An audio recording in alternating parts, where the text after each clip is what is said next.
Bonjour tout le monde, c'est Dan Phillips et je suis là aujourd'hui pour vous présenter le rapport sur le projet du groupe GFC et je représente le groupe 8. Malheureusement, nous avons eu un problème de caméra, donc la présentation sera seulement en audio. Ce qui nous a poussé à trouver une solution, c'est l'infrastructure de GFC qui est complètement déconnectée et c'est le souhait de redevenir le leader mondial sur le marché. Pour ce faire, il faut centraliser l'administration des approvisionnements, centraliser l'administration des ventes, gérer la capacité de production et mettre en place un nouveau modèle d'affaires. Selon l'étude de faisabilité du projet, l'implantation de Microsoft Dynamics d'une façon efficace nous aidera à avoir une valeur actualisée nette maximale, une faisabilité technique élevée avec l'implantation de ERP.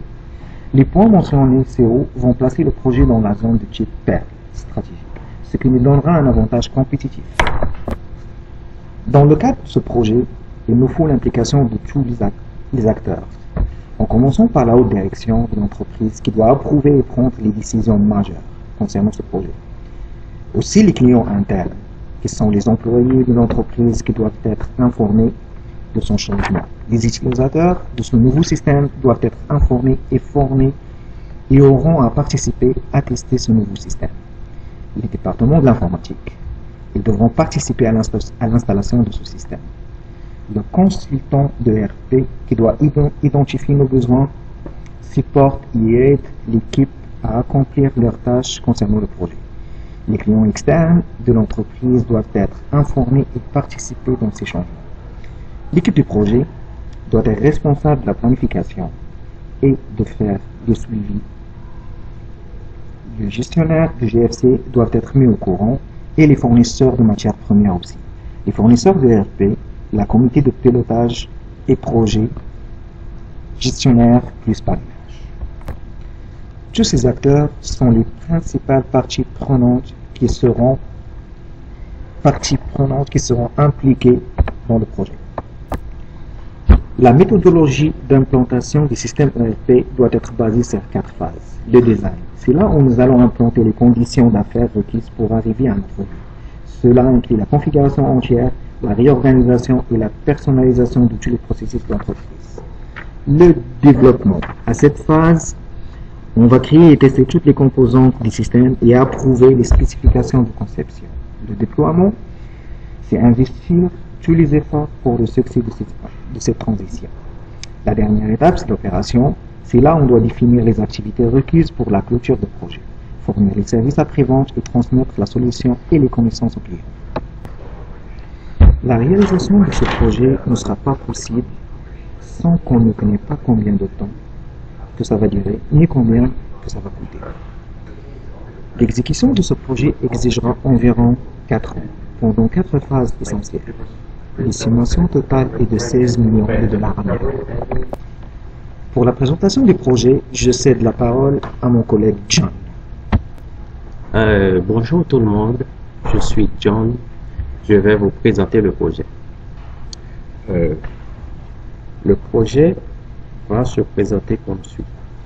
On va implanter un nouveau système ERP dans 10 pays comprenant 15 usines qui centralisera les approvisionnements, les ventes, les achats, la capacité de production ainsi que la gestion des clients internes et externes.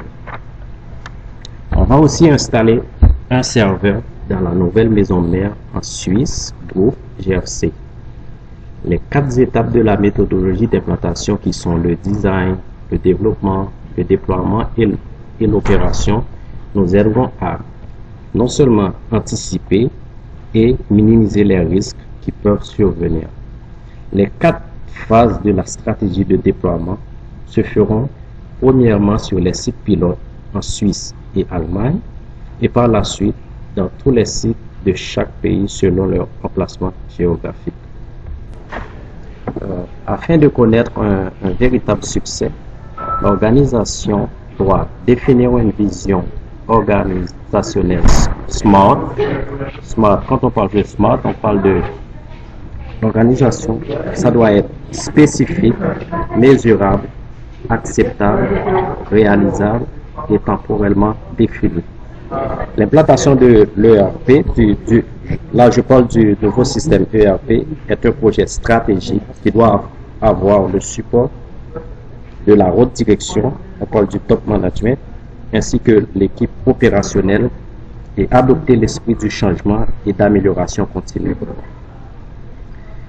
Obtenir l'approbation et le soutien de la haute direction qui accompagnera l'équipe du projet durant son travail. On doit trouver les bons joueurs qui ont la compétence et l'expérience requises. On doit établir une bonne communication entre les membres de l'équipe. Il nous faut l'implication de tous les utilisateurs dans l'implantation de l'ERP. Cela va constituer un facteur clé de succès pour la conduite du changement.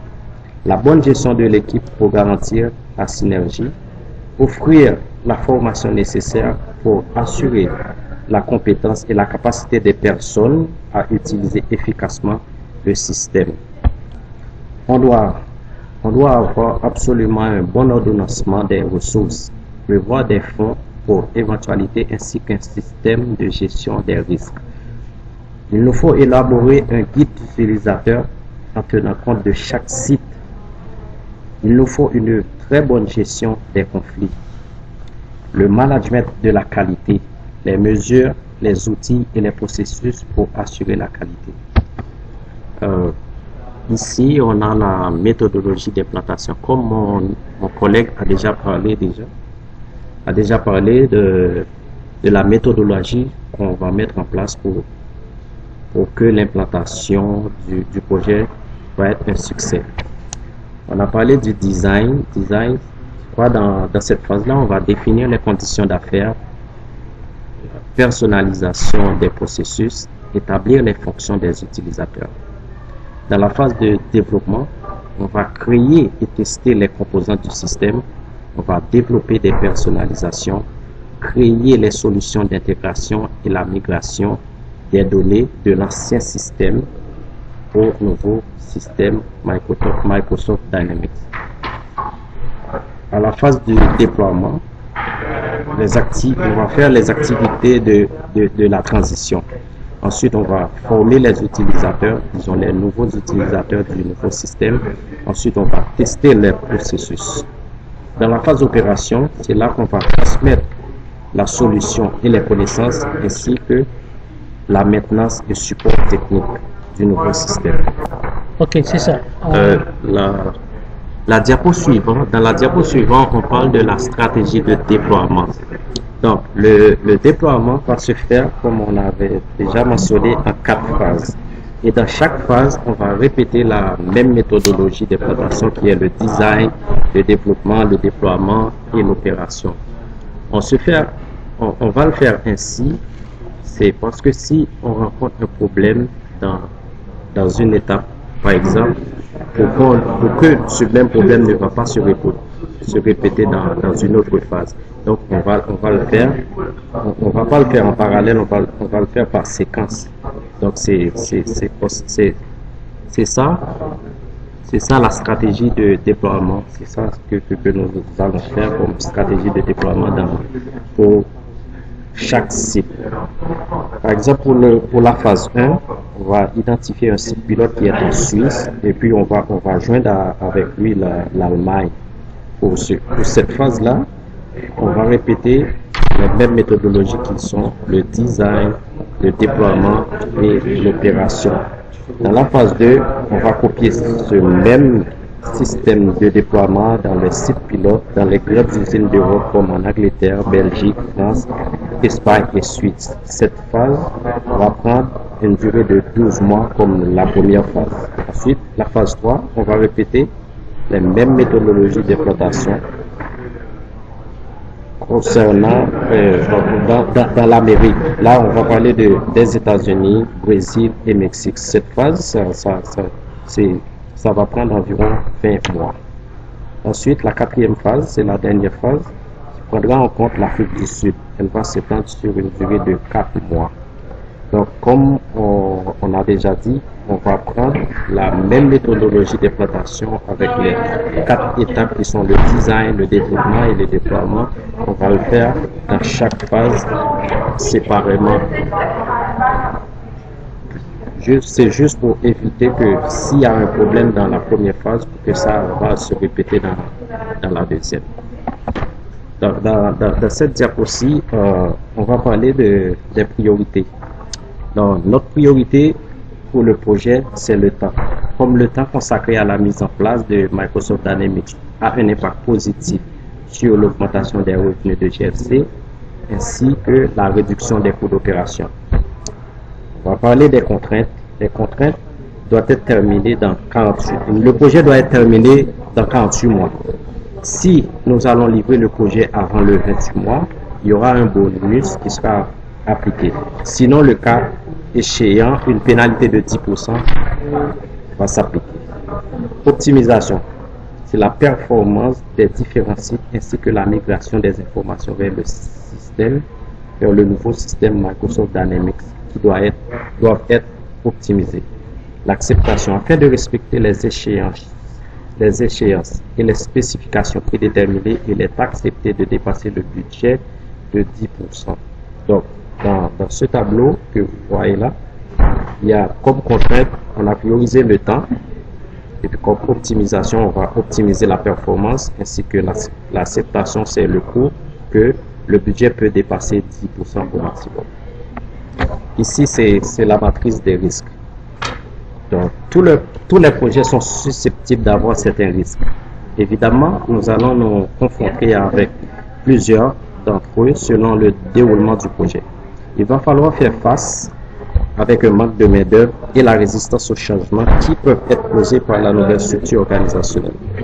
Le manque de ressources financières peut avoir un impact important dans la mise en place du projet. Les plus importants risques sont liés aux risques techniques comme panne de système, capacité de serveur à l'implantation. Les tests sont exigés pour le déroulement du système. Une analyse proactive va nous aider à établir une compréhension nécessaire pour mesurer et gérer les risques émergents. Pour clôturer la présentation, je vais vous passer mon collègue Dan qui va faire la conclusion. Merci, au revoir. Le projet ne sera pas réalisable si on n'a pas l'implication de tout le monde. Elle est très réussie, elle va nous apporter beaucoup de gains et on va reprendre notre position de leader de le marché. Je vous souhaite bonne soirée et merci pour votre attention et on se voit dans 2 semaines pour une rencontre physique. Bonne journée, bye.